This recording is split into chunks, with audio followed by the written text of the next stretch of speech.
Donc là, est-ce que j'ai assez?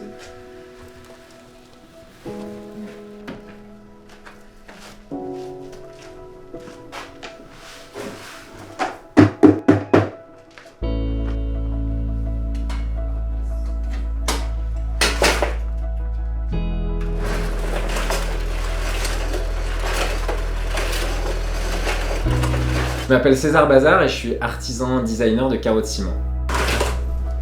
En fait, j'ai toujours bricolé beaucoup de choses à côté de mon travail d'ingénieur dans les jeux vidéo. Je faisais de la couture, je faisais de la sérigraphie, je faisais de la linogravure, je faisais énormément de choses. Et un jour, je mangeais avec des amis sur une table en carreaux de ciment et je leur ai dit, oh, bah, tiens, comment on fait les carreaux de ciment? En gros, j'aime bien savoir comment les choses sont fabriquées.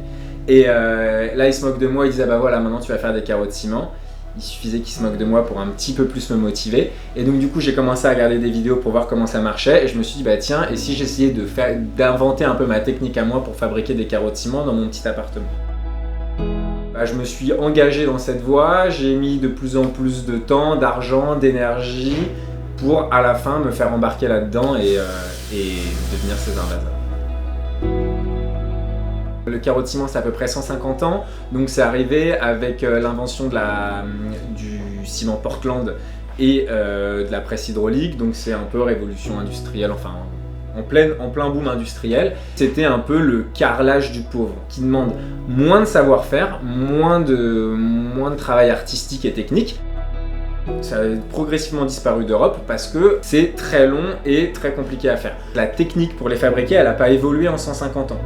Donc un artisan seul comme moi, il va te sortir 1 mètre carré en 1 journée et demie à peu près. Aujourd'hui, tous les carreaux de ciment que tu verras, ils sont fabriqués au Maroc ou au Vietnam. Parce que le salaire moyen est beaucoup plus bas. L'idée centrale de César Bazard, c'est vraiment d'être un laboratoire autour du carreau de ciment, c'est-à-dire à partir de ce savoir-faire, de tenter sans cesse de le renouveler, de le repenser. Tu vois, de le repenser autant esthétiquement, en offrant toujours l'opportunité aux artistes et aux designers de s'emparer de ce médium et de manière la plus librement possible.